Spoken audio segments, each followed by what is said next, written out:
Hi everyone, welcome to Vijaya art jewellery. ఇప్పుడు వచ్చేసి ear ring collection చూద్దామండి. Ear rings అయితే కనుక చూడొచ్చు, చాలా అంటే చాలా నీట్గా విత్ బ్యూటిఫుల్ లుక్తో వచ్చేసింది అనమాట. వెరీ వెరీ లైట్ వెయిట్ అండి. మీకు కంప్లీట్ బుట్ట అనేది కూడా విత్ స్టోన్ కాంబినేషన్తో వచ్చేస్తుంది. అండ్ బ్యాక్ సైడ్ వచ్చేసరికి విత్ పుష్ బ్యాక్తో వచ్చేస్తుంది అనమాట. Okay, pair of ear rings వచ్చేసి లైక్ దిస్ ఇలా వచ్చేస్తాయి. సేమ్ ఇందులోనే మనకి one more design also available. ఇదైతే కనుక సింప్లీ సూపర్బ్ అండి. అసలు మీరు ఇక్కడ ఇచ్చిన కార్వింగ్ అనేది క్లియర్గా చూడొచ్చు, చాలా నీట్ కార్వింగ్ ఇచ్చారనమాట. డాన్సింగ్ గర్ల్స్ వస్తారు కదా, సో అలా అనమాట. ఒక భరతనాట్యం వచ్చేసి మీకు ఇలా వస్తుంది గర్ల్ అనేది.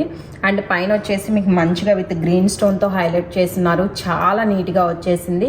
ఓకే, ఇది పెయిర్ ఆఫ్ ఇయర్ రింగ్ వచ్చేసి మనకి ఇలా వచ్చేస్తుంది. బట్ రెండు కూడా మీకు మంచిగా విత్ లైట్ వెయిట్లో వచ్చేసినాయి. అండ్ పెట్టుకున్నా కానీ లుక్ వైజ్ కూడా చూడొచ్చండి, లైక్ దిస్ ఇలా వస్తుంది. So pair of ear ring price వచ్చేసి మీకు బోత్ కూడా 800 రూపీస్లో వచ్చేస్తాయి. సో మీకు